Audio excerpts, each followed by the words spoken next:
দক্ষিণ চব্বিশ পরগনার মথুরাপুর লোকসভার কেন্দ্রে মাধবপুর গ্রামে সাধারণ মানুষের বাড়িতে বাড়িতে গিয়ে প্রধানমন্ত্রী 10 বছরে কি উন্নয়ন করেছে তা মানুষের কাছে গিয়ে তুলে ধরলেন রাজ্য বিজেপির মুখপাত্র রাজ চৌধুরী এবং লোকসভা ভোট নিয়ে সাধারণ মানুষের বাড়িতে যায় এবং সাধারণ মানুষের সঙ্গে কথা বলে রাজ্য বিজেপির মুখপাত্র বলেন 42-এ 36টি আসন পাবে বিজেপি।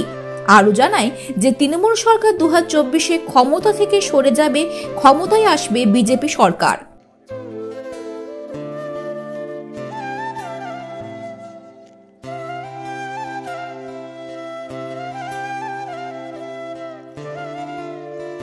কর্মসূচি হলো আগামী 25শে জানুয়ারি যারা নতুন ভোটার, যারা প্রথমবার ভোট দিতে যাচ্ছে 2024-এ, তাদের সাথে একরকম জনসংযোগ করা, তাদেরকে 10 বছর যে সারা দেশে কাজ হয়েছে সেই কাজের বিষয়ে তাদেরকে জানানো, যে ধরনের উন্নয়নের বাহার সারা দেশে চলছে সেই বিষয়ে তাদের সাথে কথা বলা, তাদেরকে অবগত করা এবং তারা যেন নিজের ভবিষ্যৎটা ভেবে তারা আগামী দিন যখন তারা ভোট দেবেন, তাদের প্রথম ভোট যেন উন্নয়নের জন্য হয়, যেন বিজেপির জন্য হয়, মোদিজির জন্য হয়।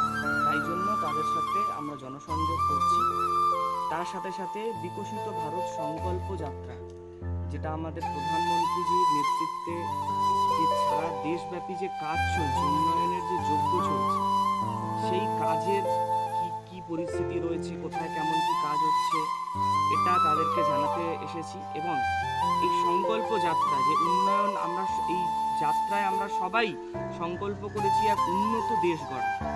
তো আমাদের এই বিকশিত ভারত সংকল্প যাত্রা সবাইকে অ্যাম্বাসেডর করা, এটাই আমাদের লক্ষ্য। তাই গ্রামে গঞ্জে আমরা আমাদের ভারতীয় জনতা যুব মোর্চা সব কর্মীরা, কার্যকর্তারা তারা গ্রামে গঞ্জে শহরে বিভিন্ন জায়গায় তারা যাচ্ছেন এবং মানুষের যে আস্থা বিজেপির উপরে এখনো আছে, আর বিজেপি একমাত্র যে বিকল্প, আর পশ্চিমবঙ্গের আবার যে বিজেপি ফিরে আসছে, বিজেপি সরকার হতে চলেছে, এটা তাদের রেসপন্স দেখেই বুঝতে পারছে। না, এই যে 2024-এর লোকসভা ভোট, এর মধ্যে আপনারা কতটা প্রস্তুতি নিয়েছেন? তৃণমূল বলছে যে 42-এ 42 পাবে, বিষয়ে কি বলবেন? গতবারেও তারা বলেছিল 42-এ 42 হাফ হয়ে গেছিল। আপনি আরও একটা মাস আপনি যেতে দিন, তৃণমূলের নেতাদেরকে আর খুঁজে পাওয়া যাবে না। কারণ যে কটা বেঁচে রয়েছে সব কটা দুর্নীতিবাজ, সব কটার জায়গা ওই তিহার জেলে, সবার পরিণতি তিহার জেল। তিহার জেলের তারা যাবেই যাবে। তো তৃণমূলের নেতাও থাকবে না, ভোটে দাঁড়ানোর লোক থাকবে না, আর ঝান্ডা ধরারও লোক থাকবে না। এই 42-এ 42 স্বপ্ন, 42-এতে ডিম পাবে, দুটো বড় বড় রসগোল্লা পাবে, আর কিচ্ছু হবে না। তাই যে ভারতীয় জনতা পার্টির পক্ষ থেকে 2024-এ কতটা আসন পেতে পারে?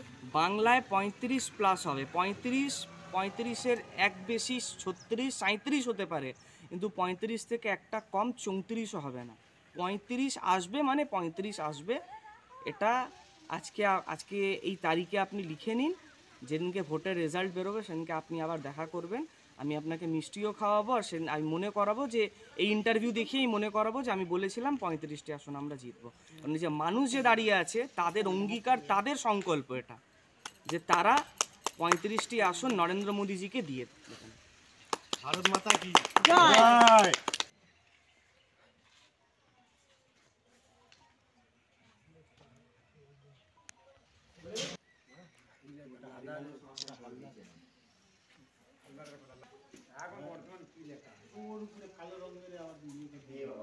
যে গ্রামের মানুষদের সঙ্গে কথা বলতে, সামনে 24-এ লোকসভার নির্বাচন আছে, সেখানে তিনি জানতে চাইছেন যে আমরা বিজেপিকে কতটা ভালোবাসি বা কতটা সমর্থিত। ওনাকে আমরা বিজেপিকে 90% চান্স দিয়েছি মথুরাপুর লোকসভা থেকে বিজেপি প্রার্থী তুলে দেওয়ার জন্যে, জিতিয়ে দেওয়ার জন্যে। প্লাস আমাদের এই গ্রামের যে পরিস্থিতিগুলো আছে সেই বিকল্প পরিস্থিতিগুলো ওকে দেখানো হয়েছে যে বিগত বছর যদি আমরা লোকসভায় বিজেপি সরকার আনতে পারি, যেন আমাদের যা প্রবলেম সেই প্রবলেমগুলো উনি সলভ করতে পারে। এই নিয়ে ওনার সঙ্গে বার্তা হয়েছে। আপনার নাম পরিচয়? আমার নাম শিশুপাল হালদার। আপনার বাড়ি? আমার বাড়ি এই গ্রামে, এখানেই। জায়গাটার নাম কি? এই জায়গাটার নাম মাধবপুর।